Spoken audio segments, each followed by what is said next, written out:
तन और मन में, तन और आत्म उपवन में, आत्म उपवन सुमन खिलाती है, रास्ता दिखलाती है, सुमन खिलाती है, चलना सिखा दवा हर पीर की, दवा हर वाणी महावीर की, वाणी महावीर की रास्ता दिखलाती है, चलना सिखाती है, रास्ता दिखलाती है, चलना सिखाती है। काटे हर आपदा, काटे हर आपदा, भवोदधि से सदा, भवोदधि से सदा तैरती तिराती है, चलना सिखाती है, तैरती तैराती है, चलना सिखाती है। दवा हर पीर की, दवा हर वाणी महावीर की, रास्ता दिखाती है, चलना सिखाती है, रास्ता दिखाती है, चलना। कब तक भागोगे, कब तक जागो, कब जागोगे, जागो कब कह के जगाती है, चलना सिखाती है, कह के जगाती है, चलना सिखाती है। दवा हर पीर की, दवा हर वाणी महावीर की, रास्ता दिखाती है, चलना सिखाती है, रास्ता दिखाती है, चलना सिखाती है। मुक्ति से ये जोड़ती, मुक्ति से ये राह में न छोड़ती, राह मुक्ति से ये जोड़ती, राह में न छोड़ती, पार पहुंचाती है, चलना सिखाती है, पार पहुंचाती है, चलना सिखाती है।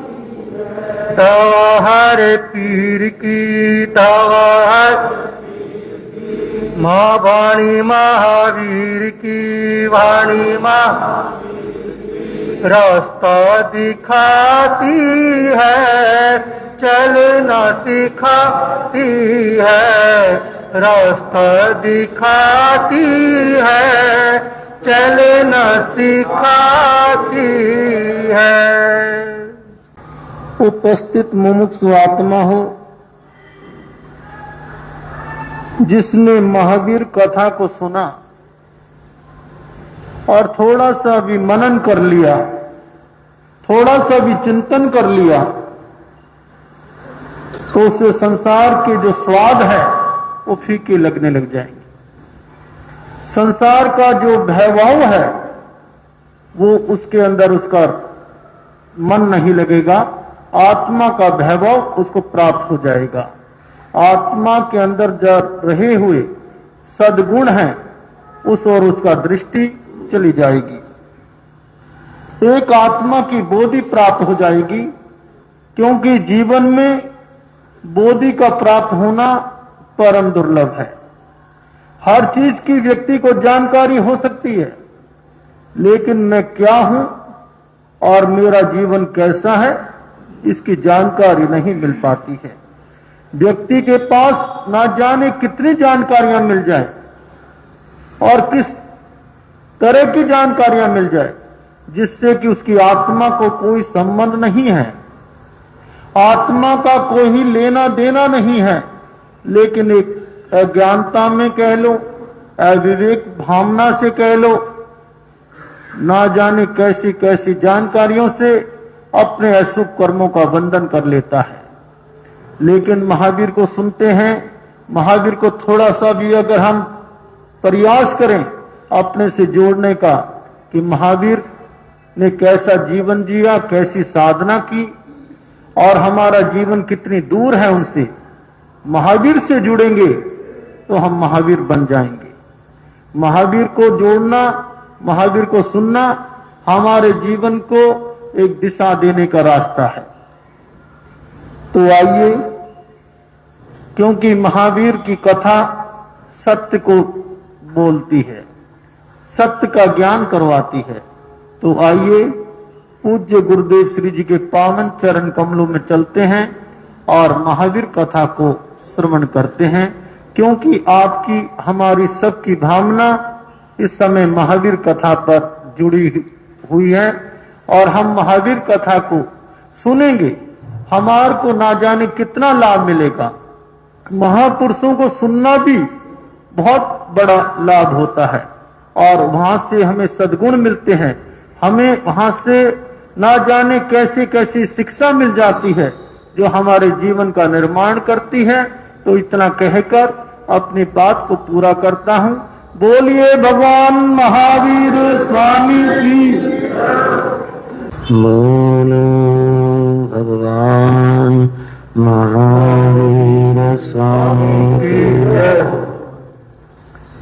मंगलम भगवान वीरो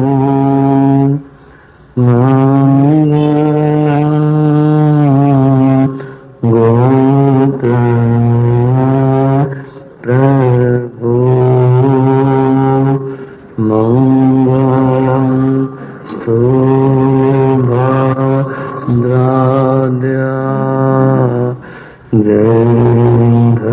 जयधर्मोऽस्तु मंगलम सर्वे मंगलम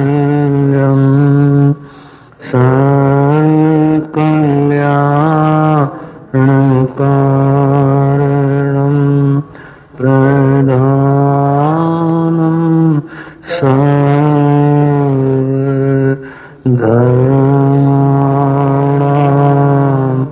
जयनं जयतु शासनं जयनं जयतु शासनं।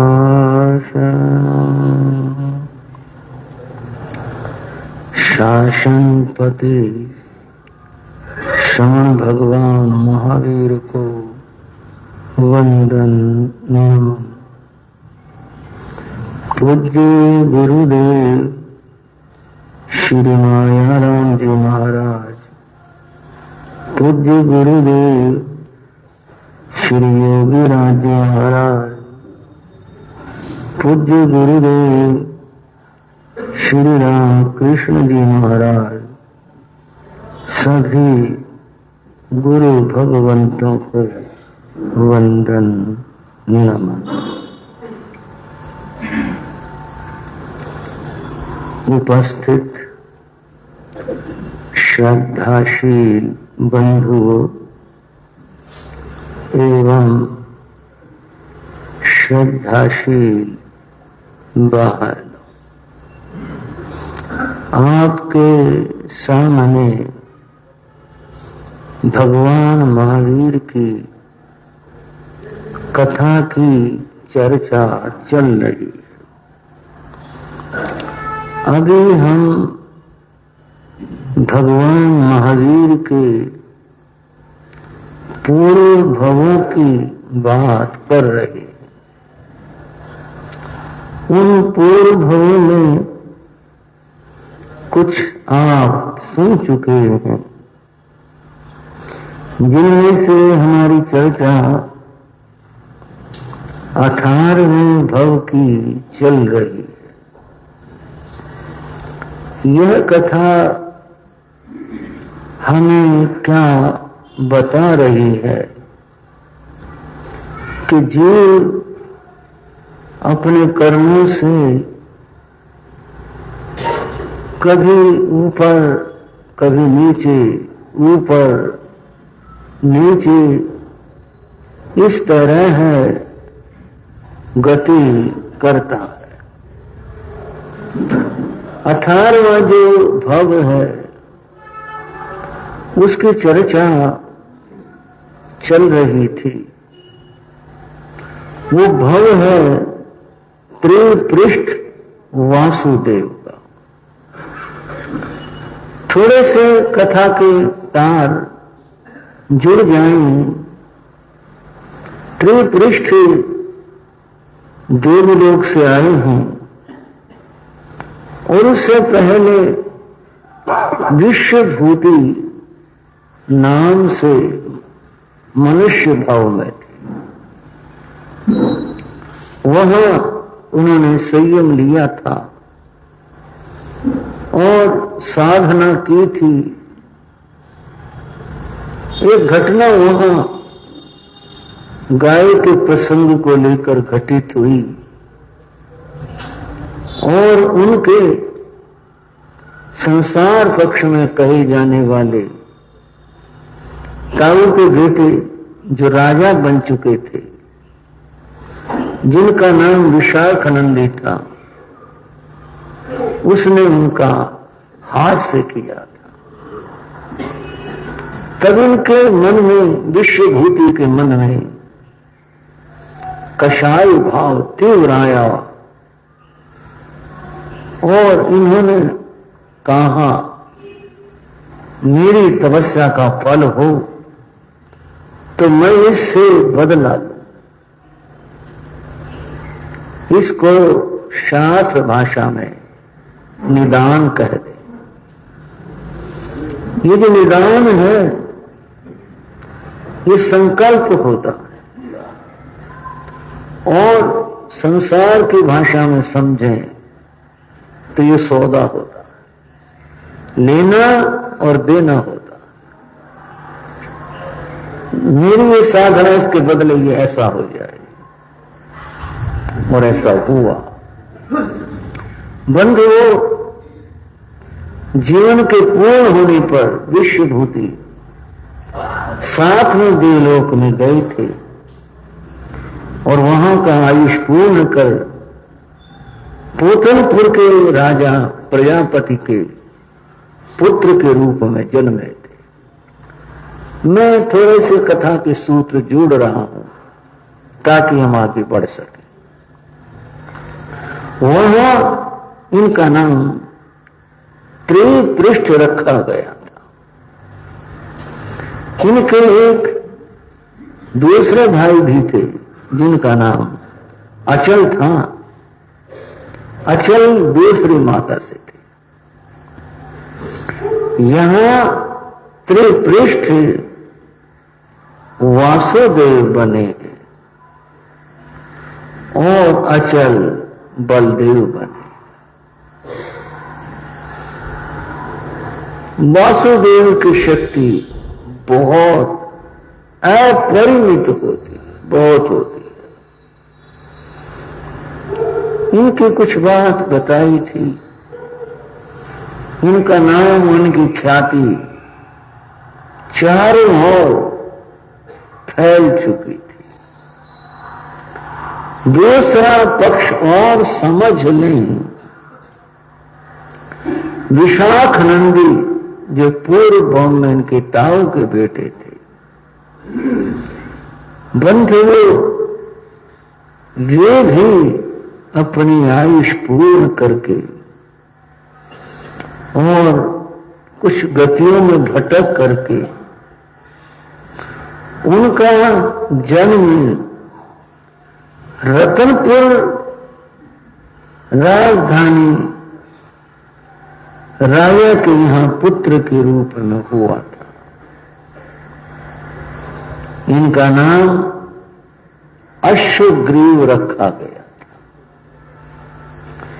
ये प्रति वासुदेव बने।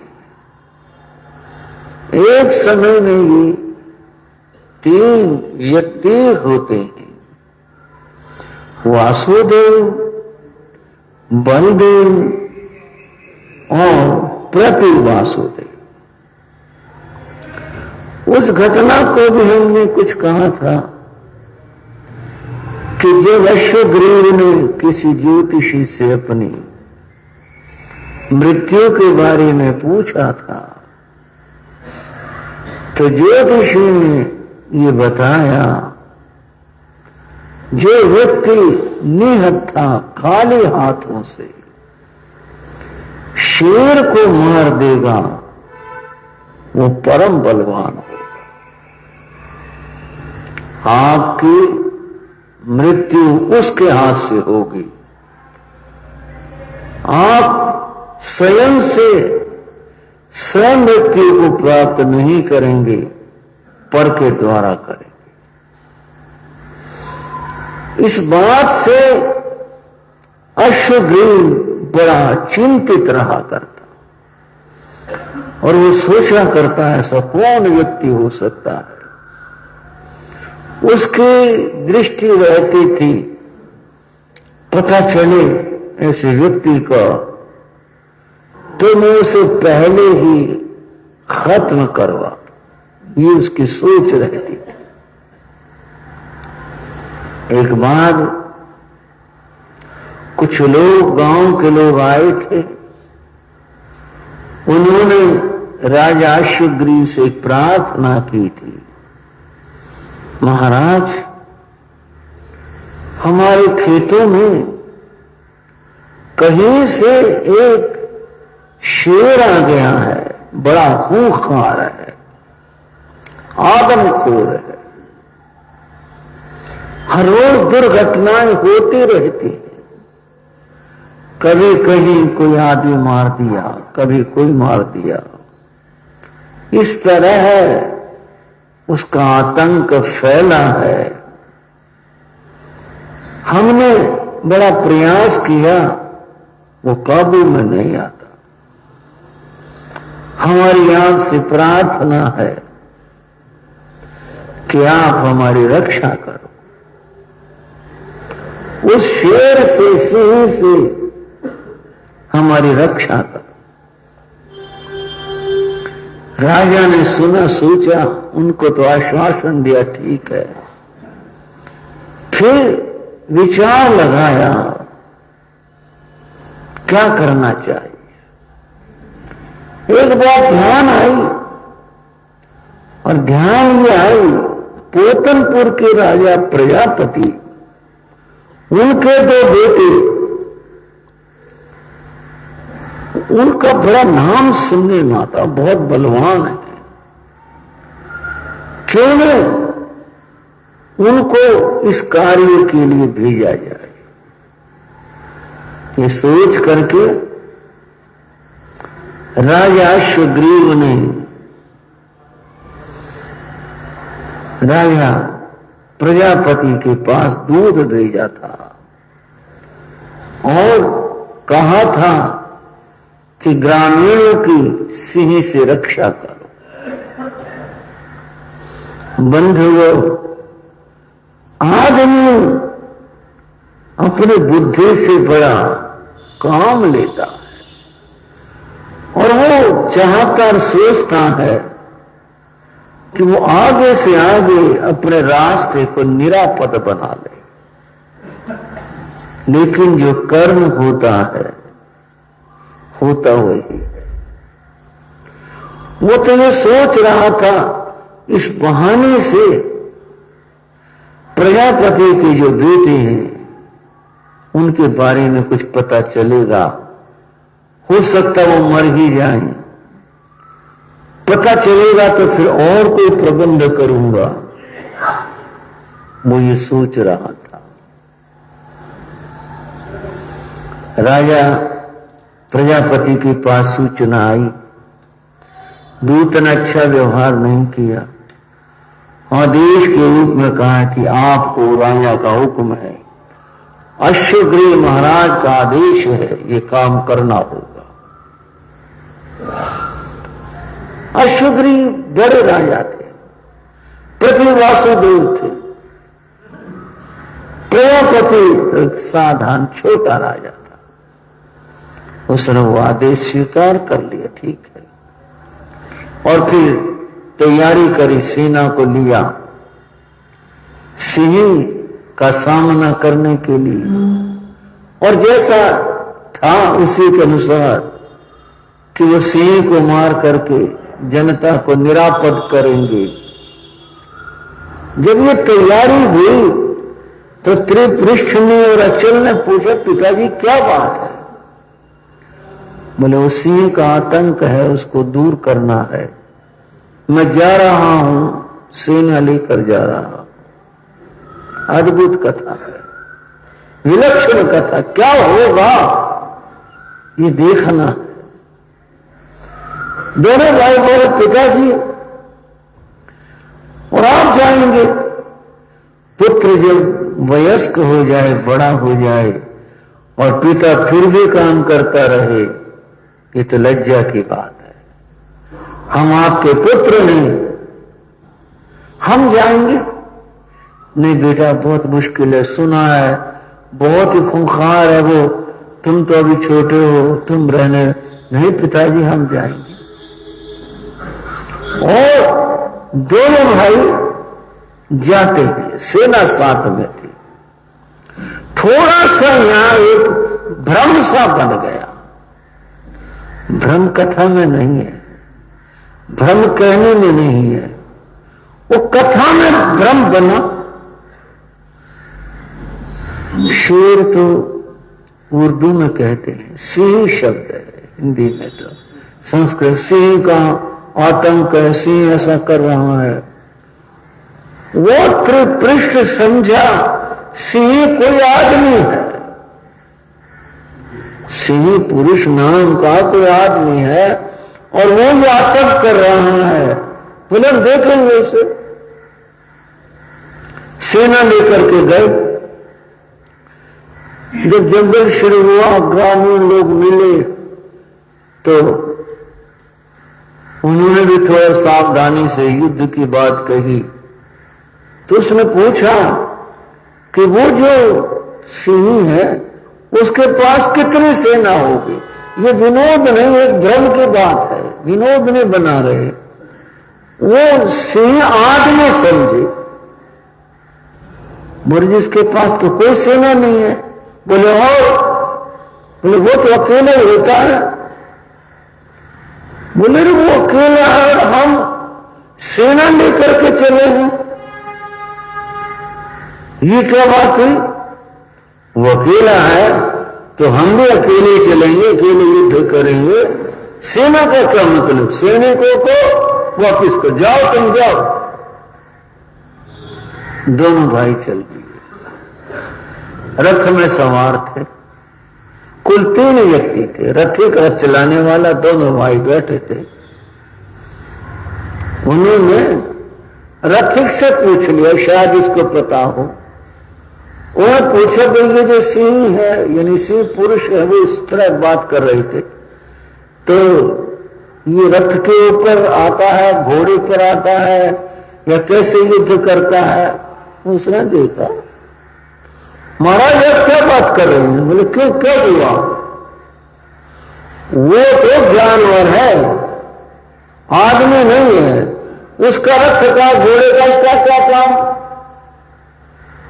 बोले शेर है वो। बोले हाँ शेर है वो। बोले मैं तो उसको आदमी सोच रहा था, इसलिए रथ के ऊपर चल रहे थे। छोड़ो उस रथ को भी, वो अगर ऐसे आएगा हमारे ऊपर आक्रमण के लिए, हम भी देखेंगे उसे। नहीं महाराज रथ में बैठो, ऐसा ही है, बड़ा आदमखोर खूंखार है। बोले क्या बात है? फिर कोई बात नहीं। रथ से नीचे उतरे और त्रिपृष्ठ आगे हो गए। उन्होंने देखा इधर उधर कोई कुछ नहीं, जंगल शून्य, खेत सब ऐसे पड़े थे। उसने जोर से दहाड़ मारी, खूब जोर की आवाज की, जंगल गूंज उठा। बंधुओं, त्रिपृष्ठ की आवाज से जब जोर से दहाड़ मारी, जंगल गूंज उठा। शेर जो गुफा में बैठा हुआ था, उसने आवाज सुनी तो वो गुफा से बाहर निकला। बाहर निकला तो उसने आदमी आते हुए देखे, वो जोर से दहाड़ा तो शेर था। जंगल फिर गूंज उठा उसकी दाढ़ से और वो छलांग मारता हुआ आगे को आया। त्रिपृष्ठ के पास शस्त्र तलवार वो भी डाल दी। बोले इसके पास कुछ नहीं, नियत्ता है। नियत्थे के साथ शस्त्र से क्या लड़ना है। जैसे ही शेर आगे आया और उसने छलांग मार करके उनके ऊपर आक्रमण किया। त्रिपृष्ठ तो बहुत बलवान थे, वासुदेव थे। जैसे वो छलांग मार के आया, उन्होंने लपक कर उसके दोनों भुजाएं पकड़ ली आगे की, और इतने जोर से पकड़ ली कि वो हिल ना सके। वो जवड़ा खोल करके दिखाने लगा, वो खा जाएगा। बोले रे तू हमारे को मारना चाहता है, तो हमारे को एक झटका मारा, फाड़ दिया उसको, उठा करके फेंक दिया। सिंह का काम यूं कर दिया। पर अभी वो तड़प रहा था, जीवन था, तड़प रहा था, शरीर फट गया था। और क्या कुछ नहीं, बस इसी का था। और इसी के लिए इतनी सारी बात हो रही थी क्या? इसके लिए वो वापस मुड़े। रथिक जो तीसरा व्यक्ति साथ में था, वो इस घटना को देखकर चकित रह गया। हमारे स्वामी, हमारे महाराज इतने बलवान हैं, इन्होंने शेर जैसे भयंकर बलि खूंखार उसके एक झटके में से कर दिया। बहुत बलवान है। फिर नजर पड़ी, वो बेचारा अपने पांव पीट रहा था, अंतिम स्थिति में था, तड़प रहा था। रथिक उनके पास चला गया, शेर के पास चला गया। अब शेर की भाषा मनुष्य की भाषा तो अलग अलग है। फिर भी रथिक ने अपनी बात कह दी और कहा, वनराज, ऐसे दुख मानकर मत मरो। तुम्हारी जो मृत्यु हुई है वो नरसिंह के हाथों से हुई है, किसी कायर के हाथों से नहीं हुई है। ये तो बड़े गौरव की बात है, बलवान के हाथों से मर रहे हो। शांति करो, शांति करो। कुछ ऐसे आश्वासन परक शब्द कहे। भाषा तो शेर नहीं समझा होगा, पर जो ध्वनि थी और ध्वनि से जो एहसास हुआ, उससे उसको शांति मिली, उसके प्राण पूर्ण हो गए। तीनों रथ में बैठ करके लौट आए। ग्रामीणों को पता चला, अरे महाराज ने अकेले बिना शस्त्र के हाथ से शेर को मार दिया। बड़ी चर्चा हुई और ये चर्चा गांव दर गांव फैली और वे अपनी राजधानी में लौट आए, पोतनपुर में लौट आए। वहां पता चला, इस बात को लेकर बहुत यश गाया गया। हमारे महाराज युवराज बहुत बलवान हैं, बहुत शक्तिशाली हैं। और ये बात और ये चर्चा चलते चलते बंधुओं अश्वग्रीव तक पहुंची। अश्वग्रीव को पता चला कि पोतनपुर के राजकुमार ने यह कार्य किया। उसको बात याद आ गई, तेरी मृत्यु उस व्यक्ति के हाथों से होगी जो खाली हाथों से शेर को मार देगा। वो बात याद आई तो घबराया। और कहीं ऐसा न हो ये वही व्यक्ति हो जो उस ज्योतिषी ने बताया था, ये कहीं वही व्यक्ति हो, ऐसा न हो। आदमी मरने से कोई भी हो, राजा हो या भिखारी हो, सब मरने से डरते। अश्वदेव को मृत्यु का स्मरण आया तो वो भी भयभीत हुआ और सोचा किसी तरह से अपनी सुरक्षा करनी चाहिए। एक राजा था, कोई और राजा, वो भी शत्रुओं से भयभीत रहता था। उसने कहा कि ऐसा महल बनवाऊं कि शत्रु आक्रमण भी कर दे, तुम अपने महल में जा बैठो, कोई कुछ न कर सके। महल ऐसा बनवाया उसने प्रवेश का एक दरवाजा छोड़कर बाकी चारों ओर बड़ी मजबूत दीवारें बना दी, कहीं से कोई आ ही न सके। केवल प्रवेश का एक दरवाजा बनाया और वो भी बहुत मजबूत और पक्का ऐसा बनाया। महल तैयार हो गया। राजा प्रसन्न था, मैंने ऐसा महल बना लिया।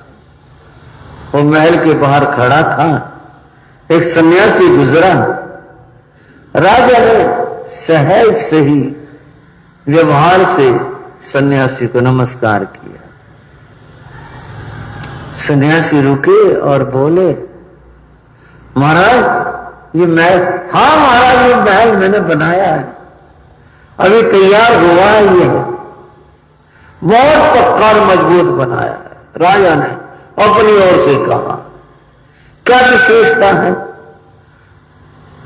बोले इतना मजबूत और पक्का कोई कुछ कर नहीं सकता। मैंने चारों ओर से इसको बंद किया, एक प्रवेश का दरवाजा रखा है और कोई कहीं कुछ नहीं कर सकता। वही बड़ा पक्का मजबूत दरवाजा बनाया है। सुना, साधु भी विचित्र होते हैं। वो साधु जोर से हंस पड़ा, बहुत जोर से हंस पड़ा। राजा बोला, आप हंसते हो? क्यों हंसे और क्यों हंस रहे हो, क्या बात है? बोला एक कमी रह गई इसमें। क्या कमी रहेगी बताओ, उसे पूरा करूंगा। बोले ऐसा है, आप अंदर बैठ जाओ और इस गेट को भी चुनवा दो, इसको भी बंद कर दो। बोले फिर तुम अंदर बंद हो जाऊंगा? बोले हाँ, कब्र में कोई आक्रमण नहीं करता, कब्र हो जाएगी ये, फिर कोई नहीं आएगा, इसको भी बंद करवा दो। राजा को होश आया। बोले मैंने तो अपने लिए कब्र ही तैयार करवाई और क्या किया है। लोग व्यक्ति इस तरह के प्रयत्न करते हैं कि मृत्यु ना आए, किसी तरह से अपनी सुरक्षा हो जाए, इस बात का प्रयत्न करते हैं। अश्वग्रीव ने कहा, इनको जिसने कि ये शेर को मारा है इसको बुलाना चाहिए और इसको किसी बहाने से पहले ही मरवा देना चाहिए। बंधु फिर उसने दोबारा से दूत भेजा था और आदेश दिया था राजा प्रजापति को कि अपने बेटों को यहां भेजो। इस बात से वो नाराज हुए थे, उन्होंने दूत का अपमान किया था, लेकिन जब राजा ने बुलाया है वो दोनों भाई गए। अश्वग्रीव ने उनका सम्मान तो क्या करना, अपमान किया। वो चुप रहे, बैठने को आसन सिंहासन कुछ नहीं दिया, वो खड़े रहे और कुछ ऐसी बातें कही जो उनको बहुत चुभी। त्रिपुष्प से सब सहन नहीं हुआ। उसने ललकार ही दिया और कहा, यहां महल में राजसभा में बैठ कर क्या बात करते हो? अगर तुम्हें हमारा बल जानना और देखना, आओ बाहर मैदान में आओ। और वो बाहर आ गया, उसने उसे पकड़ लिया। वह तो त्रिपुष्प तो वासुदेव था, वो प्रति वासुदेव था, युद्ध में पराजित होने लगा।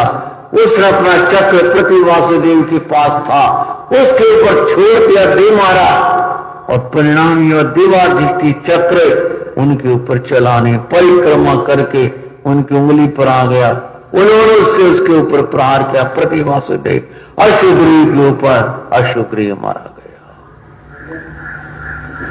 उसका पूरा का पूरा जो साम्राज्य था इतना बड़ा उसने किया था, और ये चुटकी भर में उसके स्वामी त्रिपृष्ठ हो गए।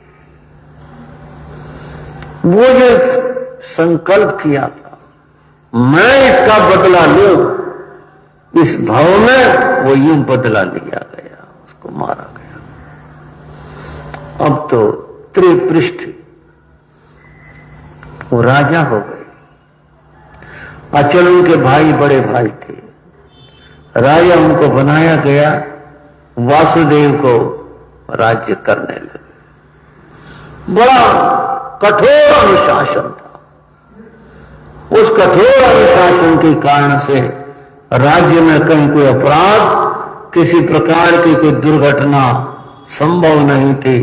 चारों ओर अनुशासन और अनुशासन था। बंधुओं, आत्मा का गुण कठोरता नहीं, कोमलता है। भगवती सूत्र के अंदर कहा, भंते आत्मा के लिए कोमलता श्रेष्ठ है या कठोरता? भगवान ने कहा कोमलता श्रेष्ठ है। कोमलता अहिंसा है। अहिंसा जीव को मोक्ष देने वाली है। कठोरता हिंसा है, और यह जीव को संसार में भटकाने वाली है। कठोरता बहुत थी। अब न्यायालय खाली सा रहता है, कोई आता ही नहीं, कोई मुकदमा, कोई झगड़ा, कुछ खाली रहता है। समय बिताना मुश्किल सा हो जाता है। क्या बात है, कुछ नहीं। सब जगह पर अनुशासन था, व्यवस्था थी, कहीं कुछ था ही नहीं। त्रिपृष्ठ को एक रुचि, कहीं शौक, कहीं उत्पन्न हुआ, और वह था संगीत सुनने का। किसका भाइयों? तो समय बिताना था। राज्यसभा खाली से रहती थी। ये काम एक शुरू कर दिया कि भाई संगीत मंडली कोई आए और संगीत सुनाए। अब तो हर रोज नई संगीत मंडलियां आती रहती, आती अपना संगीत प्रस्तुत करते, राजाओं को पुरस्कृत करते, खुश होकर लौट जाते। चारों ओर चर्चा हो पड़ी कि अरे महाराज त्रिपृष्ठ बड़ा पुरस्कार देते हैं संगीतकारों को, चलो वहां चलो और वहां अपना संगीत कार्यक्रम प्रस्तुत करो। लोग आते थे संगीतकार और अपना कार्यक्रम प्रस्तुत करते, पुरस्कार पाते। एक बार एक संगीत मंडली कहीं बहुत दूर से उन्होंने सुना था कि महाराज त्रिपृष्ठ बहुत पुरस्कार देते हैं, चलो हम भी चलते हैं, अपना संगीत प्रस्तुत करते हैं। क्या पता हमारे भाग्य जगे और हमें भी कोई बड़ा पुरस्कार मिल जाए। ये सोच करके वह संगीत मंडली महाराज त्रिपृष्ठ की राजधानी वहां पर आ गए। राज्यसभा में अपना परिचय पत्र भेजा संगीत मंडली के प्रमुख ने। हमारी संगीत मंडली है, हम संगीत प्रस्तुत करते हैं, महाराज से प्रार्थना है हमें एक अवसर प्रदान किया जाए। बुलाओ, अंदर बुलाओ। संगीत मंडली अंदर आ गई। देर से आए भाई, महाराज बहुत दूर से आए हैं। अच्छा। अब ज्यादा समय तो नहीं है, लेकिन एक अवसर हम देना चाहते हैं आपको। आप अपना संगीत प्रस्तुत करो, बाकी फिर कल आपको मौका देंगे, आज समय इतना ही है, एक कोई संगीत प्रस्तुत करो। जैसी आज्ञा। संगीतकार बैठ गए, मंडली बैठ गई, उन्होंने अपने संगीत के यंत्र सब फिट किए और उसके बाद उन्होंने अपना संगीत शुरू कर दिया। संगीत शब्द में खाली गाना नहीं होता, संगीत शब्द का संस्कृत अर्थ होता है त्रिविधा या 3 विधाएं हो, जिसमें गाना हो, जिसमें वाद्य हो और जिसमें नृत्य हो, उसको संगीत कहते हैं। खाली गाने को संगीत नहीं कहते, ये त्रिविध होता है।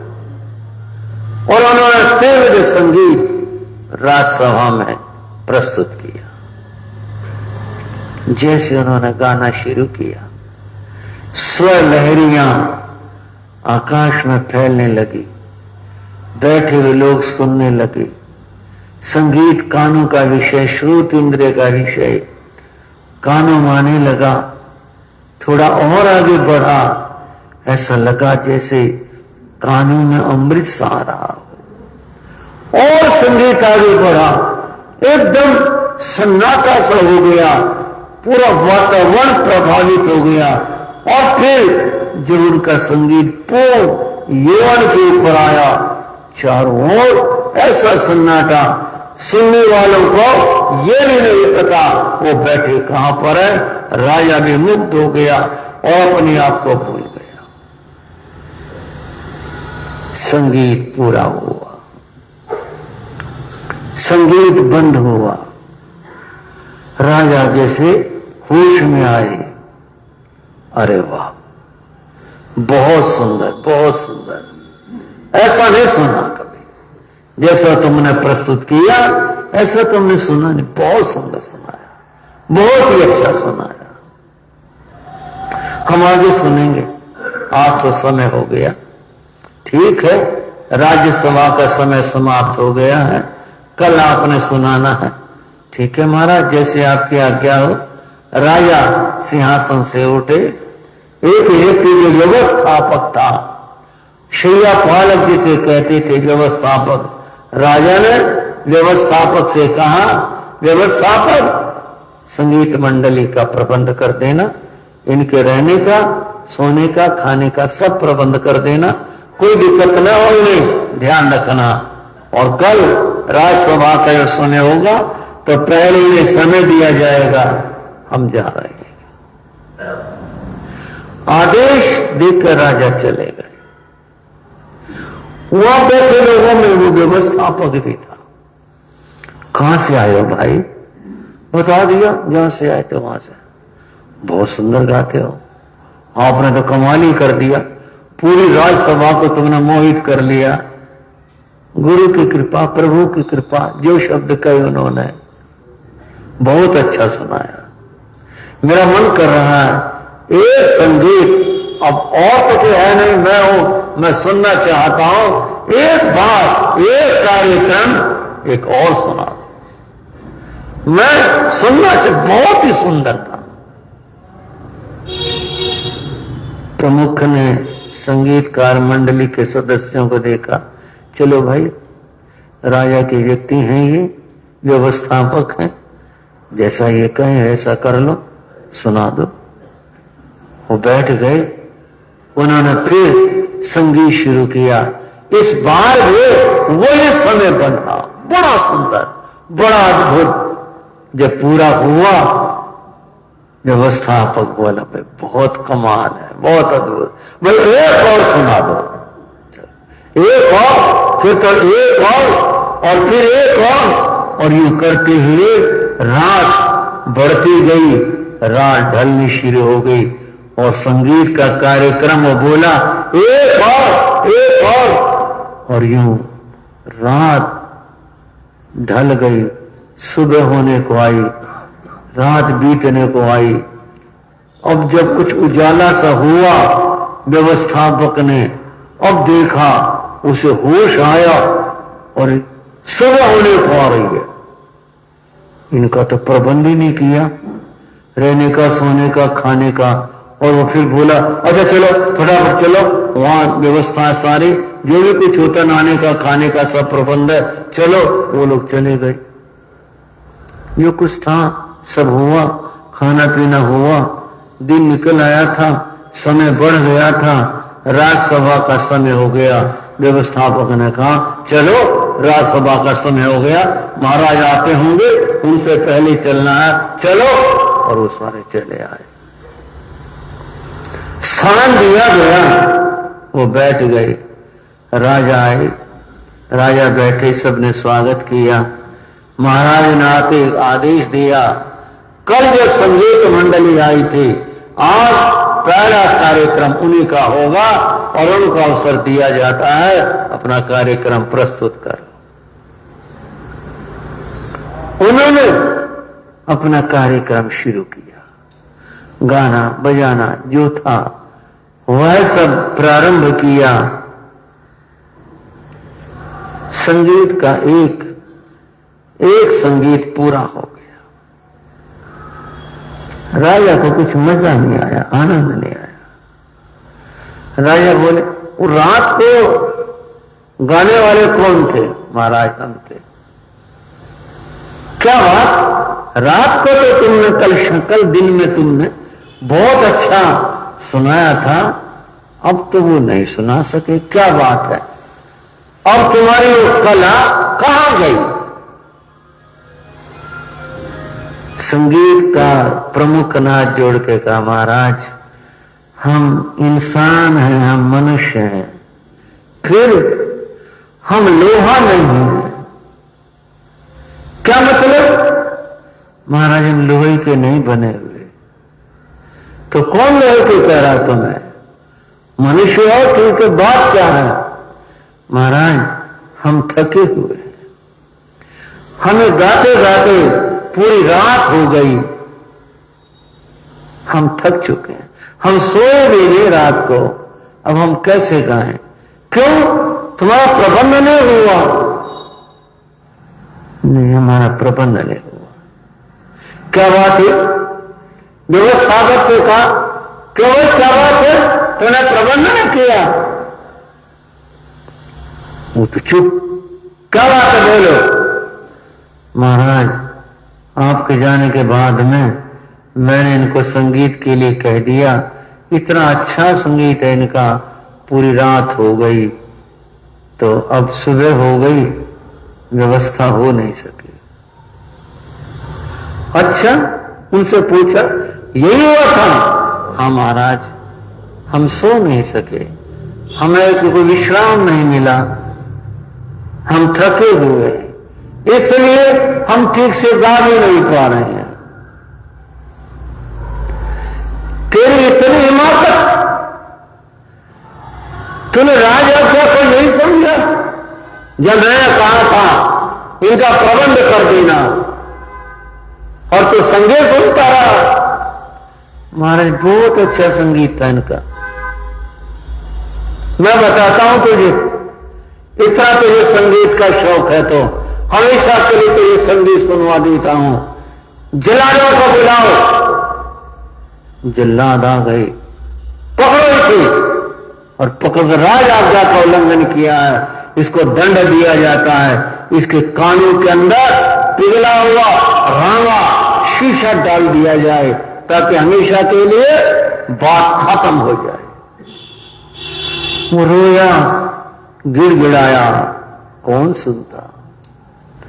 जिल्लात ले गए उसे पकड़ करके, और फिर पिघला हुआ रांगा और शीशा जिसे कहते हैं उसके कानों में डाल दिया गया। चढ़चढ़ाहट एक बात हुई और हमेशा के लिए शांत हो गया। राजा ने उसे दंड दिया, राज आज्ञा का उल्लंघन किया था, उसको दंड मिला। दंड के बारे में भगवान महावीर का क्या कहना है? भगवान महावीर ने अहिंसा अनुव्रत के अंतर एक बात कही, दंड भी देना पड़े तो कोमलता से दे, और दंड भी तो अपराध से ज्यादा न दें। भाइयों, महावीर कहते हैं कि दंड भी देना पड़े तो कोमलता से दे, कोमलता बनी रहनी चाहिए, क्रूरता नहीं। यहां तो क्रूरता की हद हो गई, कानों में शीशा डलवा दिया। यहां तो ऐसा हो गया। बीच में एक बात कहूं, हमारे तीर्थंकर का नाम पुष्पदंत है। पुष्पदंत कहां पर आया? हाँ जी, जानते हो आप श्रावक लोग। पुष्पदंत भगवान सूर्यनाथ का दूसरा नाम है पुष्पदंत। पुष्पदंत का क्या मतलब? दांतों की जो उपमा दी जाती है वह हमेशा जो साहित्य में है वो दी जाती है या तो मोतियों से दी जाती है, मोतियों जैसे सुंदर दांत। और उर्दू साहित्य में दांतों की उपमा अनार के दानों से दी जाती है, साहित्य की बात है। लेकिन कहीं भी किसी भी जगह दांतों की उपमा पुष्प से नहीं दी गई। कहीं किसी ने पढ़ी हो तो बताइए। पुष्प से कहीं नहीं दी गई, लेकिन यहां पुष्पदंतम, जिसके दांत भी पुष्प हो जाए, इतनी कोमलता, जो कठोरतम चीज है शरीर की वो भी इतने कोमल हो जाए पुष्प की तरह से। बंधवा वो पुष्प दंत है, अर्थात अपराधी को दंड देते हुए भी कोमलता का भाव बना रहना चाहिए। और यहाँ तो क्रूरता की हद थी, इसके कानों में शीशा डाल दिया जाए, बहुत कठोरता की बात रही। वो तो मर गया। राजा त्रिपृष्ठ लंबे समय तक शासन करते रहे, चलता रहा, शासन चलता रहा। बंधुओं, ये तो उस जीवन ने कभी नहीं सोचा कि ये जो कर्म किए जाते हैं इनका फल भी भोगना होगा। अगर कर्म के साथ उसके फल का विचार व्यक्ति करने लगे तो व्यक्ति पाप नहीं करेगा। कर्म की चर्चा जैनागमों में आई और कर्म की चर्चा अन्य धर्म शास्त्रों में भी आई। कर्म चर्चा गीता में आई कि कर्म की 3 स्थितियां होती हैं। 3 स्थितियां क्या होती हैं? क्रियमाण कर्म, जो किया जा रहा है, जिसको करने लग रहे हैं। दूसरी स्थिति है संचित कर्म, करने के बाद वो कर्म इकट्ठा हो गए, हमारे भीतर जमा हो गए। ये नहीं कर्म किया, आंख मूंदी, मुंह फिरा लिया, वहां से चले गए, बात खत्म हो गई और छुटकारा हो जाए, ऐसे नहीं होता। जो किया जाता है वो संचित होता है, जमा होता है। गीता के अनुसार जो कर्म किया जाता है उसकी दूसरी स्थिति है कि वो भीतर में जमा होता है और फिर समय आने के ऊपर वो प्रकट होता है। कर्म की तीसरी स्थिति है प्रारब्ध, जिसको भाग्य कहते हैं। वह उदय में आता है, वो प्रारब्ध है और प्रारब्ध को भोगना पड़ता है। ये 3 स्थितियां कर्म की हैं। क्रियमान किया गया, बांधा गया, संचित एकत्र हो गया, समय आने के ऊपर उसको भोगना पड़ता है। अगर ये बात व्यक्ति याद रखे कि समय आने पर यह आज जो किया जा रहा है ये भोगना पड़ेगा, बंधुओं, आदमी पाप करने से डरे। जैन धर्म में कर्म की 4 स्थितियां हैं: बंध, उदय, उदीर्णा और सत्ता। इनमें से 3 तो जो गीता का वही है। पहली बात है बंध की, व्यक्ति कर्म करता है, क्रियमान जो कर्म कर रहा है उसका बंध साथ साथ हो जाता है।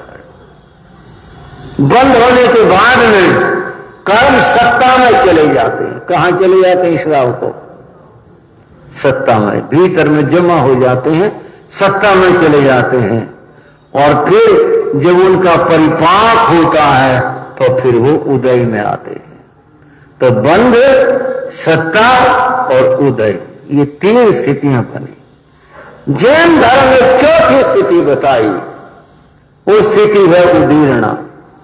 जो बंद है, भीतर पड़े हुए हैं, अपनी धर्म साधना के द्वारा उन कर्मों को बलात् जबरदस्ती बाहर लाकर उनको भोगना, उनका क्षय करना, उन्हें नष्ट करना और झाड़ देना, ये चौथी स्थिति होती। धर्म ध्यान जब तक आराधना इसीलिए होती है और श्रावण काल इसीलिए प्रेरणा दी जाती है, धर्म ध्यान करो ताकि बंधे हुए कर्मों की कुछ निर्जरा हो सके, हल्के हो सको, और जीवन में जो भोगना है उससे कुछ बचा जा सके, कर्मों की स्थिति। भक्त महान कवि तुलसीदास ने कहा, इस कर्म की बात को लेकर, कर्म की सत्ता को लेकर, विश्व सारा जो संसार है ये है,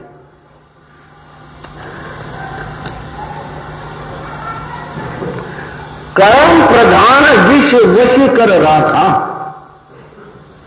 कर्म प्रधान है और इसने सारे संसार के जीवों को अपने वश में रख रखा है। कर्म प्रधान विश्व वशी कर रखा, जो जस करे सो तस फल चाखा, जिसने जो किया है वह उसका फल भोगता है। महाभारत के अंदर कहा गया, सर्वे कर्म वश, हम सारे कर्मों के वश के अंदर हैं, कर्म के वश में हैं, कर्म के फल भोगने पड़ते हैं। इसीलिए की बात कही जाती है, 2 पंक्तियां कहकर अपने कथा को आगे बढ़ाऊंगा। जरा कर्म देख कर करिए, इन कर्मों की बहुत दुर्मार है, इनसे बचा सके न परमात्मा, मेरी आत्मा की ये आवाज है। वहां बल था, सत्ता थी, शक्ति थी और कठोरता से आदेश दिया, इसके कानों में रंग डाल दिया जाए। अपराध तो था राजाज्ञा का, लेकिन जो दंड दिया वो बहुत कठोर और क्रूर दिया, और परिणाम समय आने पर वो कथा के आगे आएगी। आज को केवल याद करने इसी कर्म का फल सामने आया जब महावीर भगवान को साधना काल में कानों में कीले ठुकवाने पड़े। ये था वो कर्म, यहाँ का किया हुआ और वहां जाकर तब भोगना पड़ा। ऐसे कर्मों की स्थिति होती है। इसीलिए कर्म करते विचार करना चाहिए, मैं क्या कर रहा हूं और इसका फल क्या होगा। समय सरकता गया, समय आया तो बंधुओं त्रिपृष्ठ वासुदेव अपने आयुष पूर्ण कर जाते हैं, और आयुष पूर्ण करके बंधुओं कहां गए? साती नरक में गए। घोर अति घोर, अत्यंत अत्यंत दुख जहां है उस नरक में जाकर जन्म। वहां के दुखों की कोई गणना है, कोई सीमा है, कोई व्याख्या है? कुछ कह सकते हैं कि वहां क्या क्या दुख है? भयंकर भयंकर महाभयंकर दुख है। वहां जाकर के उनका जन्म हुआ, बहुत दुख भोगे, और भी नहीं जाने कहां कहां के क्या कर्म कर रखे थे, कैसे कैसे कर्म थे, वहां जाकर के भोगे। वहां का आयुष भी पूर्ण हुआ। आखिर वहां तो बहुत लंबी आयुष होती है, अधिकतम 33 सागरोपम की, वो ही पूरी होती, आयुष तो पूरी होती है। वह आयुष भी पूर्ण हो गई। आयुष पूर्ण हुए तो वहां से उनका जीव, उनकी आत्मा निकलती है। आई कहां? त्रियंच गति में आई। नरक से निकले हुए जीवों की दो स्थान होते हैं। हलु करनी आत्मा हो जाए तो मनुष्य भाव, नहीं तो त्रियंच भाव। त्रियंच भाव पशु गति मिली। और पशु गति भी कौन से पशु गति मिली? सिंह जाति में जाकर पैदा हुए, शेर बने। वहां से निकले, भारे कर्म करके तो वहां गए थे, भोगे थे, और वहां से निकलकर ये जन्म पाया। सिंह का जन्म से लेकर और मृत्यु पर्यंत जहां हिंसा ही हिंसा है, पाप ही पाप है, घोर पाप है, वो जन्म पाया। सिंह का भाव मिला। कभी तो सिंह शावक छोटा सा था, बड़ा हो गया, बड़ा हो गया। एक समय आया, बलवान हो गया। समय आया, जंगल का राजा हो गया। और जंगल का राजा होकर ये चलने लगा, दहाड़ता था, जंगल घूम जाता था। उसकी दहाड़ सुनकर बेचारे जंगल के पशु, हिरण, चीतल और दूसरे मारे मारे फिरते थे, छिपते फिरते थे। जो उसके पंजों में आ गया वही मार डाला। यह कुछ किया उस भाव में। और याद रहे, यह जो जे जिसका वर्णन चल रहा है, ये नए साल का जे, वो वही कथा चली आ रही है। और बंधुओं, यह उनका 20वां जन्म है। यहां पर पहुंचे हैं, सिंह बनकर जंगल में विचरण। एक दिन सिंह अपनी गुफा से निकला, दहाड़ा, और फिर शिकार के खोज में चल दिया। इधर उधर जहां तहां भटकता देखता जा रहा था। उसने देखा दो व्यक्ति आ रहे हैं। अब वो तो व्यक्ति क्या समझे, वो तो शिकार सोचता, मेरे दो शिकार आ रहे हैं। एक बार छोटे से विनोद की आ गई। एक गांव था, गांव के बाहर स्कूल था। गांव छोटा ही था, स्कूल था। गांव में कोई मौत हो जाती तो स्कूल में छुट्टी हो जाती थी, तो छुट्टी हो जाती। एक दिन दो वृद्ध आदमी स्कूल की सीढ़ियों पर बैठे थे। दो बच्चे आए। एक बोला दूसरे को, तुम इनको जानते हो? बोले ना। तुम बताओ कौन है?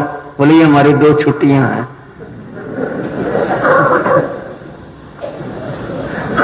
मैं अपने बुजुर्गों की कोई अवमानना नहीं कर रहा, ऐसा कुछ नहीं। मैं तो बस एक बात ध्यान में आ गई कि देखने की दृष्टि होती है, वो देख रही है कि हमारी दो छुट्टियां हैं। ये मरेंगे तो हमारी छुट्टी हो जाएगी, तो हमारी दो छुट्टियां बंद हो। वो जो दो आदमी आ रही थी, उसके लिए तो शिकार थे। उसने देखा, वो तैयार हो गया, मार्ग पर आ गया और दहाड़ा उनके आक्रमण के लिए तैयार हो गया। वो जो दो आदमी आ रहे थे, वो दो संत थे, और कोई आदमी नहीं थे। दो संत थे, चले आ रहे थे। उन्होंने भी देखा सामने सिंह है। विज्ञानी मुनि थे, अवधि ज्ञानी थे। उन्होंने उसे देखा। अवधि ज्ञानी को लगा भय कोई चीज होती ही नहीं है। वहां तो कोई डर था नहीं, भाई ये हो जाएगा, आक्रमण कर देगा, कुछ भय तो था ही नहीं। वो तो सहज थे। शेर की ओर बढ़ रहा था, मुनि खड़े हो गए। शेर निकट आया, आक्रमण की मुद्रा में हुआ। मुनि बोले, शांत शांत शांत। अरे भटके हुए जीव, तो अपने आप को देख, तू कौन है और तूने कहां जाना और क्या करना है। आज यहां इस भाव में पाप कमाने लग रहा है। शांत हो जा, छोड़ दे इस क्रोध को। आज पहली बार शेर को सामने कोई बोलने वाला मिला, नहीं तो जो भी होता था भाग लो, चाहे आदमी मिला, चाहे पशु मिला, चाहे कोई मिला, शेर को देखते ही और वो तो अचल खड़े हुए थे। उसको भी ठिठकना पड़ा और वो भी एक बार देखने लगा कौन है, और वो कह रहे थे शांत शांत शांत।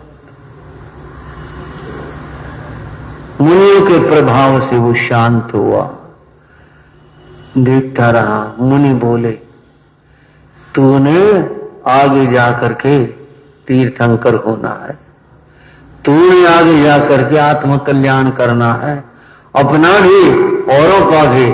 और आज किस कीचड़ में धंसा है, पाप करने में लगा है, छोड़ इन दुष्कर्मों को। कथा में ऐसा बताया गया, मुनि के उपदेश से सिंह को जाति सुमरण ज्ञान हुआ। अब उसने देखा अपने पूर्व जन्मों को, पूर्व भवों को देखा उसने। मैं आज किस पर्याय किस रूप में हूं, मैंने कितने जीव मारे, कितनों का शिकार किया, कितने पाप किए, नरक से मैं निकल कर आया, इतने भयानक आग से निकल कर आया, और यहां फिर मैं वही तैयारी कर रहा हूं, पाप एकत्र कर रहा हूं। धिक्कार है मुझे, पश्चाताप उत्पन्न हुआ, धिक्कार है मुझे। सिंह के पंजे नीचे को ढल गए, उसने अपना मुंह माथा जमीन को लगाया, मुनियों को नमन किया, माथा उठाया नहीं। अब हमेशा के लिए छोड़ दे पाप कर्मों को, पाप नहीं करना, जीव नहीं मारना, कुछ नहीं।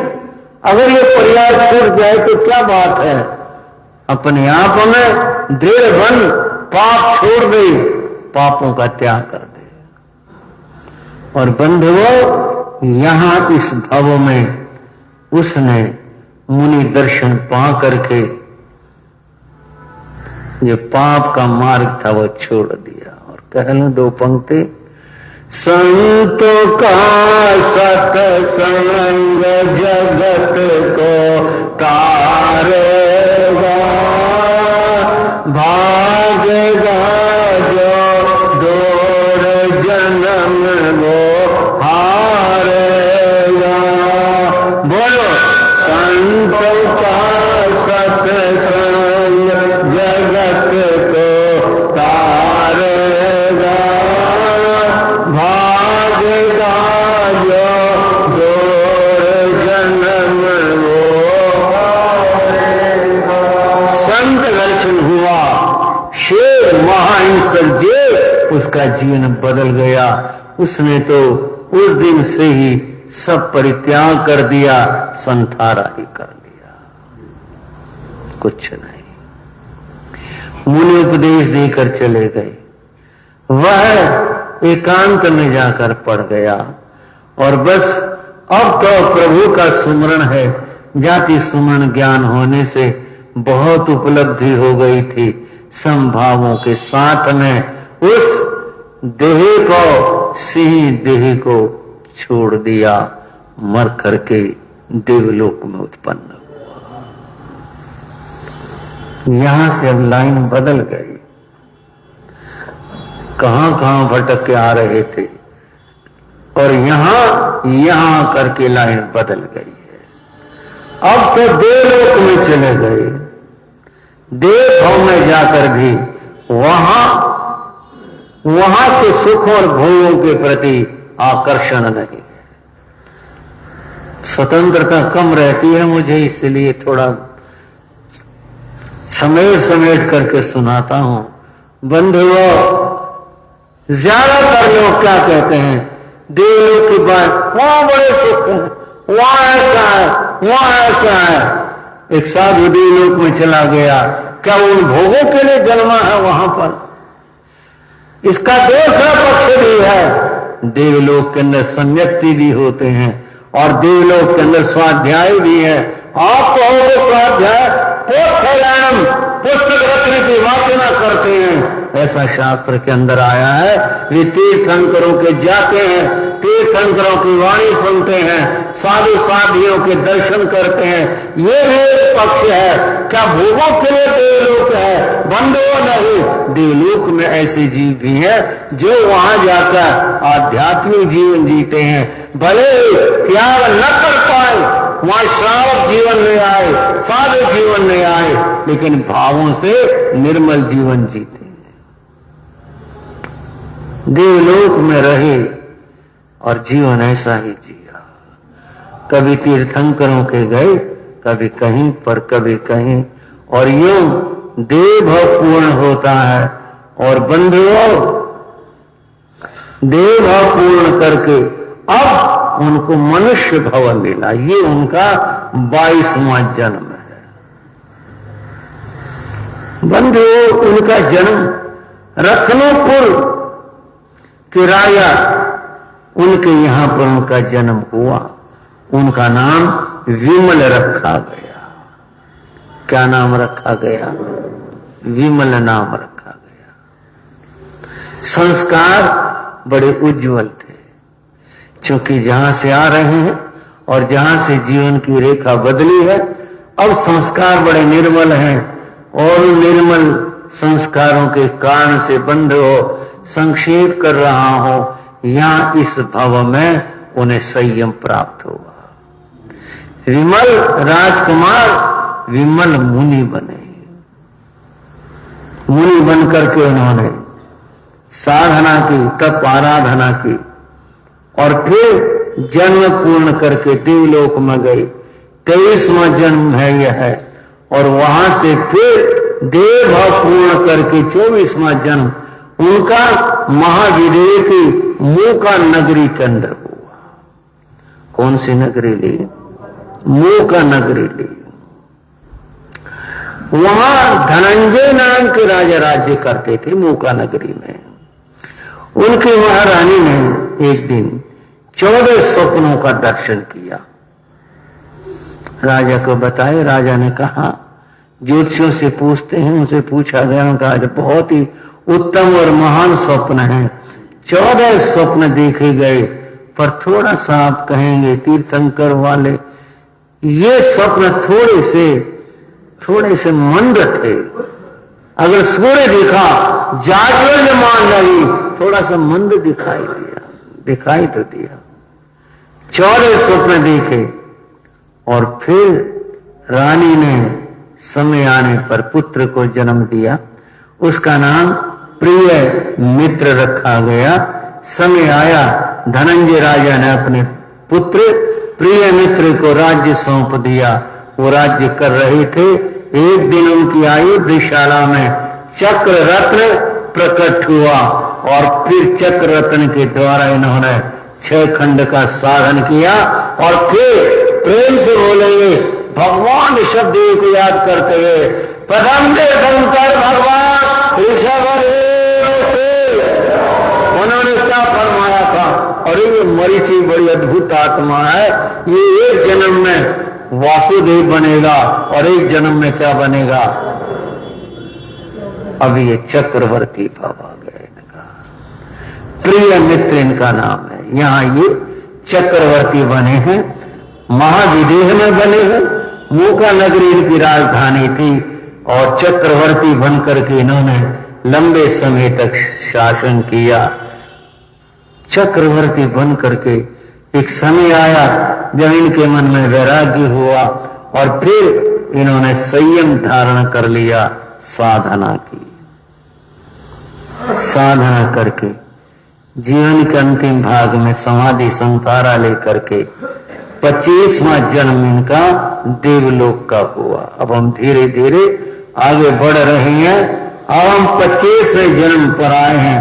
देवलोक में जन्म हुआ, वहां के सुख वैभव और देवलोक की व्याख्या मैं अभी कर चुका हूं।